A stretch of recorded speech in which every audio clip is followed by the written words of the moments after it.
Merci. Le juge qui dort. Vous avez la parole. Monsieur le Président, Mesdames, Mesdemoiselles, Messieurs les membres du jury, et si vous me permettez, mes chers amis. Non, je ne vais pas vous parler de ces juges qui, après leur déjeuner, s'endorment à l'audience de 14 heures. Non, je ne vais pas vous parler de ce juge qui se révolte lorsqu'on lui dit « Si tu avais mieux fait ton boulot, mon gars, cette fille n'aurait pas été tuée. » Non, je ne vais pas vous parler du juge Burgot qu'on n'aurait pour le coup pas dû réveiller. Mesdames, Mesdemoiselles, Messieurs, nous sommes tous des juges. Tous! C'est cela qui nous permet de réaliser nos choix, d'accomplir des actes, bref, d'exister tout simplement. Vous êtes en train de me juger à ce moment même, et je ressens à cet instant un profond malaise. Oui, mes amis, j'ai peur, mais je vais affronter votre regard et vous réveiller. Ce jugement qui nous occupe toujours est rendu en fonction d'une représentation morale qui nous est propre. Il repose sur un système de valeurs, notre système de valeurs. J'aimerais avec vous évoquer la question des jurés populaires à l'aune de leur restauration au sein des tribunaux correctionnels. Qui n'a jamais entendu un membre de sa famille rétorquer la chose suivante? Salaud de violeur, je suis sûr qu'il est coupable. Si ça ne tenait qu'à moi, je lui aurais coupé les couilles. Ou, à l'inverse, comme l'indique l'actualité récente, mais je suis sûr qu'il n'est pas coupable, c'est un coup monté. Mais qu'est-ce que vous en savez de la vérité, vous? Qu'est-ce que vous en savez? Car, mes chers amis, l'acte de jugement dont nous parlons doit être accompli afin de dévoiler la vérité, ou bien d'essayer de s'en rapprocher le plus possible. Le juge et le jugement doivent être encadrés, conditionnés. C'est le procès. Parfois, ce procès rencontre cette micro-société, celle de ces juges que l'on réveille à l'instant. Je veux bien évidemment parler des jurés.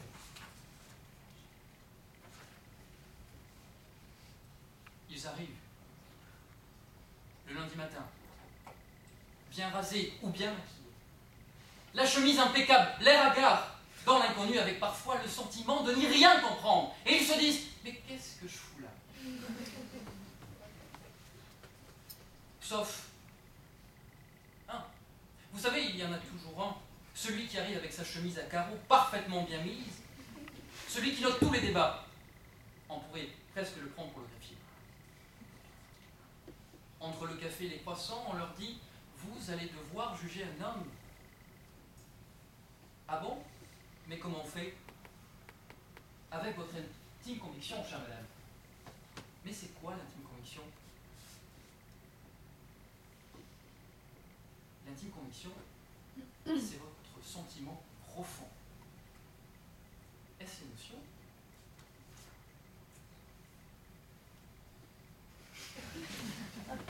L'émotion. L'émotion. L'émotion. Cette émotion qui nous fait rire. Cette émotion qui nous fait pleurer. Cette émotion qui nous fait mal. Qui nous renvoie à certaines images sombres de notre histoire personnelle. Ou celle qui nous fait succomber au charme d'une belle femme.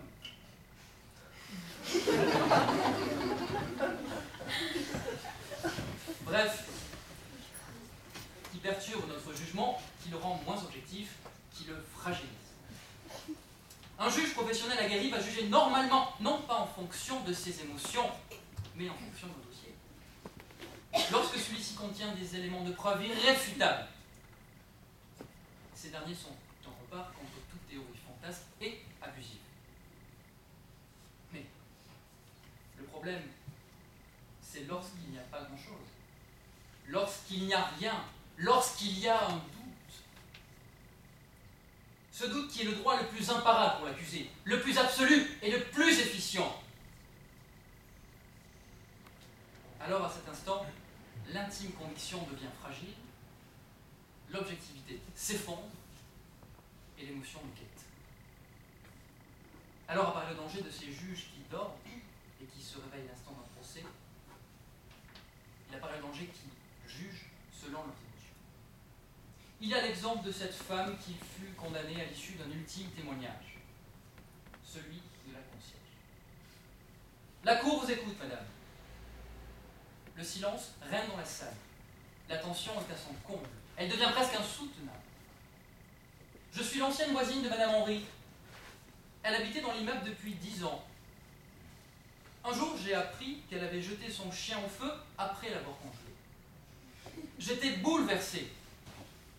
J'en ai d'ailleurs parlé à Brigitte Bardot, qui a dénoncé cela dans la presse. C'était terrible, pauvre petite bête. À cet instant, un sentiment de dégoût enivre les jurés.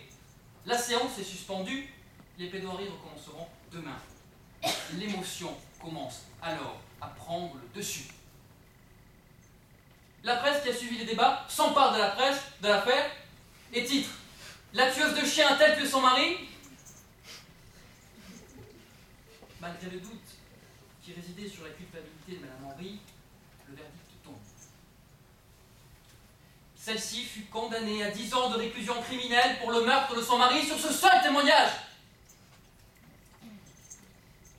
L'émotion a gagné. Elle a eu raison de la justice. La presse a rendu sa sentence. Brigitte Bardot a triomphé. Mais, attendez. A-t-on condamné madame Henry parce qu'elle a tué son mari ou parce qu'elle a tué son chien? Faut-il alors réveiller le juge qui dort? Mesdames, Mesdemoiselles, Messieurs, pardon de cette caricature, mais elle se prêtait bien volontiers à cet exercice. L'avocat en devenir que je suis n'est pas contre la justice du peuple, mais se méfie simplement de l'espèce humaine.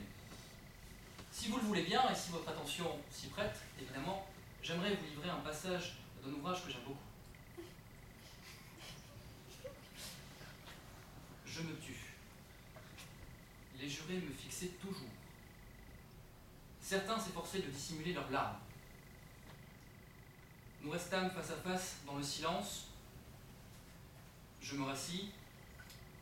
Je ne pouvais plus rien pour Patrick Henry. Mesdames, Mesdemoiselles, Messieurs, mes chers amis, ayez conscience d'une chose. Les jurés ne deviennent parfois que l'expression de la vindicte populaire, emprisonnés par leur propre peur et par leur propre souffrance. À cet instant précis, l'avocat est seul et doit se réveiller. Finalement, cette question passionnante reste sans réponse. À mon tour de vous poser une autre question.